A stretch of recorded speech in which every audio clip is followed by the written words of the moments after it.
One of the projects I've been proud to be a part of for the past 3 years is Anoki Media. And it's my pleasure to introduce to you the founder, president, and CEO of Anoki, Raj Girn, and she tells us how her media brand came to fruition.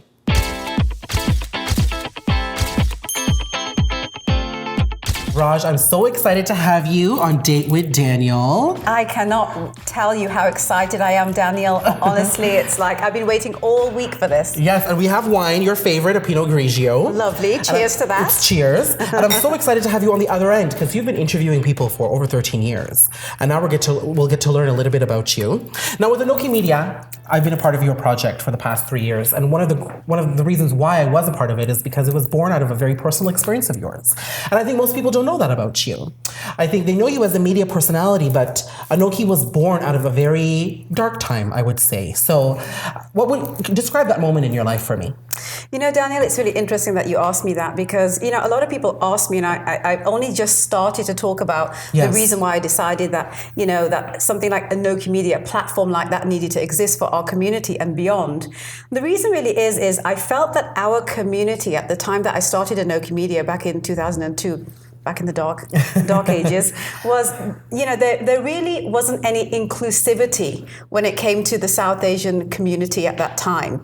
And what I mean by that is, you know, you were either the parents' generation, or you were the kids' generation, or you were the immigrant generation, or you were the generation that was born here in North America. Mm-hmm. Nobody really kind of grouped together. There was these like niche groups within our community. And then when you add religion to the mix, you add gender to the mix, and all of these things, all of a sudden, it starts to just become more and more of just this whole ideology of divisiveness. Yeah. And I didn't want that, and I didn't believe in that. And I felt that it really harmed me when I was growing up. Mm-hmm. I was very confused in terms of which culture I belonged to. Was I British? Was I South Asian? On one side, I was told by the South Asian community that I need to conform to a certain way of lifestyle as a woman. Mm-hmm. The mainstream community was like wild and crazy, and it was like the 80s when I was growing up. So there was this whole kind of generation of liberation at that time. So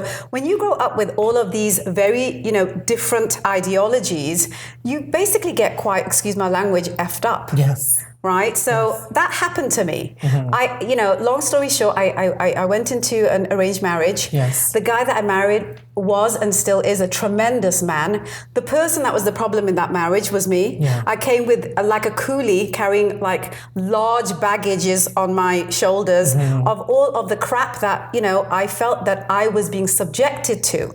Until one day I just realized, Daniel, that the crap can only be gone if I change my mindset and my ideology as a person. The perspective, yeah.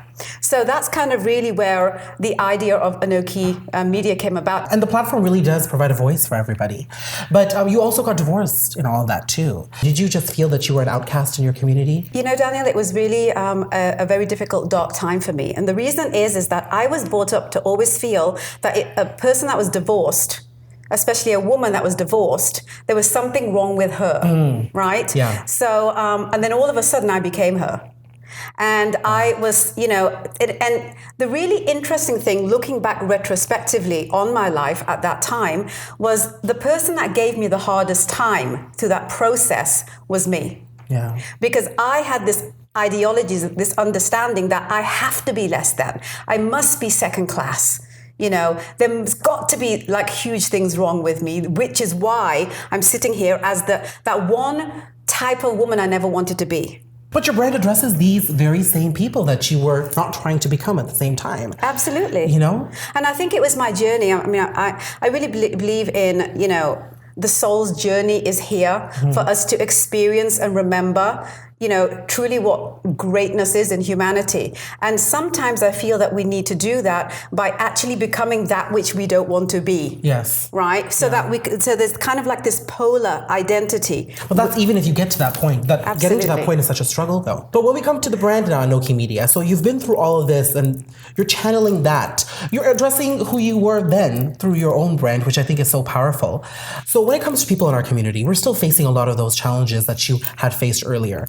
getting married against your will, having a divorce, not feeling like you were part of your community, and feeling like an outcast from a cultural and social perspective. Having been through all that, what would be your advice to those who are still facing that today? Talk about it immediately. Yeah. Honestly, because what I did is I kept it all in.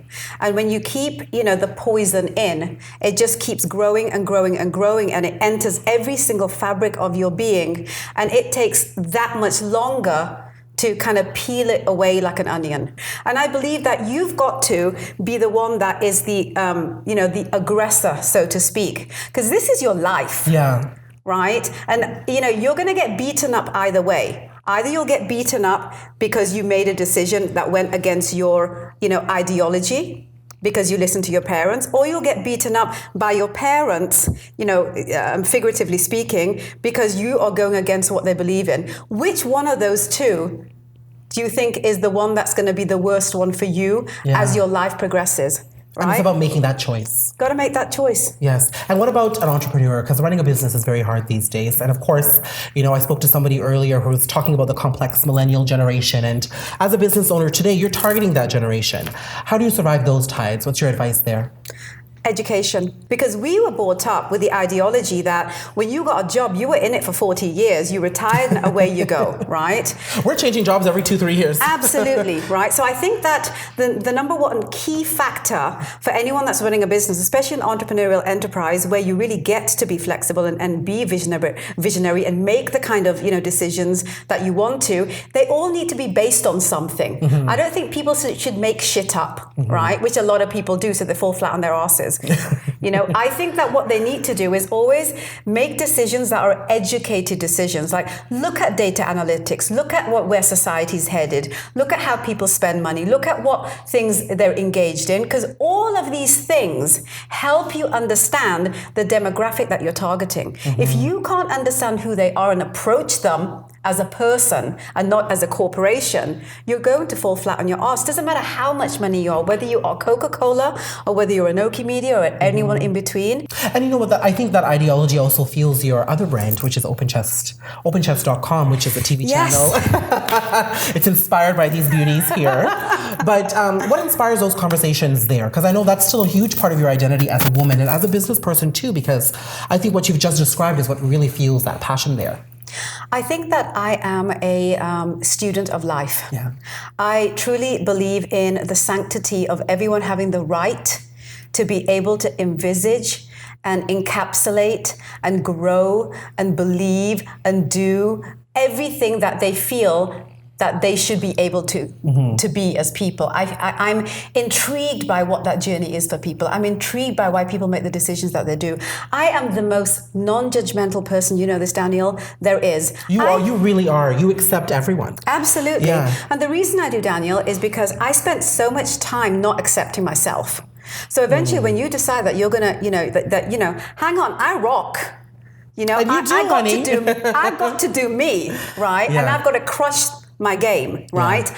I want to know where in that journey are the people that inspire me. I interview people that inspire me, people that I look at as mentors, as teachers, as visionaries, as people who have accomplished something that I'm still looking to accomplish. Yeah. I do it because I want to learn, right? Yeah. And I hope that the questions I ask about their life are the kind of things that people genuinely want to know about their own lives. Mm-hmm. And that's what really Open Chest is about. I'm constantly opening Pandora's box or Raj Girn's box. Listen, I'm opening my chest with you too today. Okay.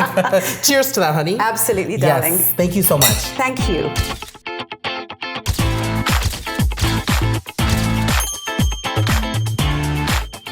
Hi everyone, thanks for joining me on Date with Daniel. Please like my video and subscribe to my YouTube channel for more quick, quirky, fun, and insightful chats.